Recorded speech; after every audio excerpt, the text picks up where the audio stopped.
You are listening to the Proverbs for Living a Fulfilling Life podcast.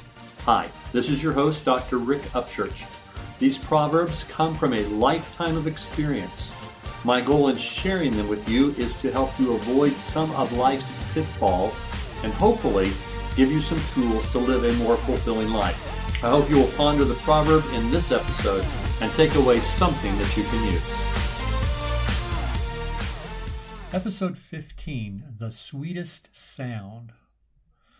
Dale Carnegie said that the sweetest sound to a person is the sound of their own name.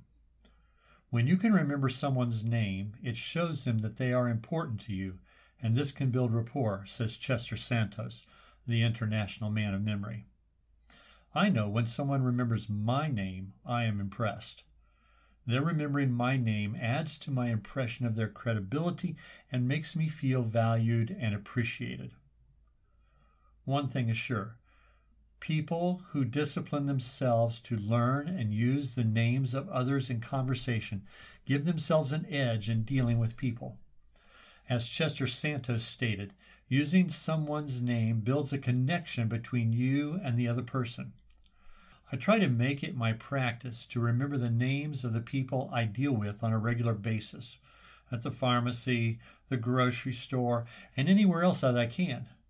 The better I am at this, the more trust I feel, and the more trust that exists between us makes us both more likely to treat each other with respect and dignity. The ability to remember names is often discounted, like it's not an important thing. Well, it's not a big deal if I don't remember your name. But it is probably one of the most important skills a leader can develop. It is particularly important for those who understand the value of relationships, and it is an evidence of emotional intelligence. Emotionally intelligent people have enough self-awareness to recognize the difference it makes when someone cares enough to use their name in the conversation. They know that it makes them feel accepted and valued. They also have enough social awareness and relationship management skills to be able to recognize that remembering and using other people's names will probably make them feel accepted and valued as well. Quite a number of people will give themselves an excuse when it comes to remembering names, and there are all kinds of excuses. But the bottom line is that it just isn't a priority for them. They don't see the value and they can't be bothered to put out the effort to remember someone else's name. However, what we make a priority is what we make happen. I remember as a child saying I wanted to learn to play the piano. So I took some lessons, and at first it was easy and fun. As the pieces got harder and required more effort, I never quite seemed to find the time to practice. After a little while, I decided I just wasn't musically talented, and so I quit. It wasn't my fault, right? Wrong. The real answer is, of course, it wasn't a priority in my life. And this concept applies to almost every area of our lives, and you will hear it repeatedly through these proverbs. What you make a priority in your life and discipline yourself to make happen is more likely to happen. There are several tips to remembering names. First, the best way to remember a name is to listen carefully when you hear the name and then repeat it back. This means, of course, that you have to be fully present in the moment and focus on the other person.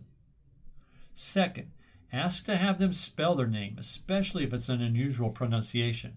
This allows you to see the letters in your mind.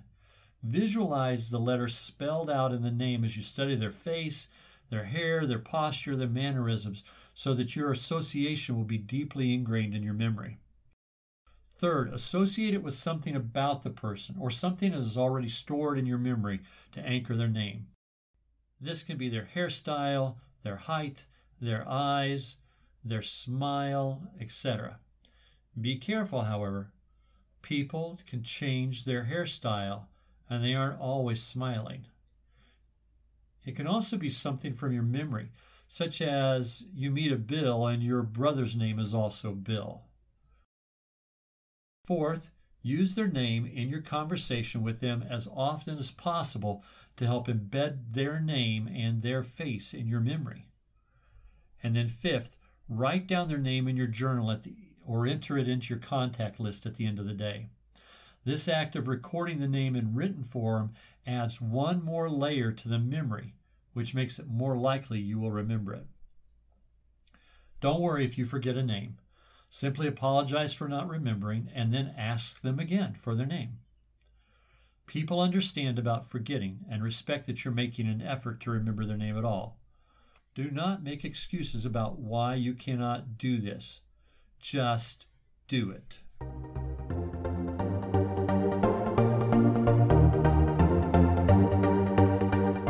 Thanks for listening. Please subscribe to this podcast and leave a comment. I love reading fan comments. In every case, the information in these proverbs is merely the tip of the iceberg of information related to that specific topic. If you find that one or more of these particularly resonate with you, do a little research in the area, and I'm sure you will find more information that will help you. Don't hesitate to leave me a message. I'll be glad to help or point you in the right direction. May God bless you and strengthen you on your journey.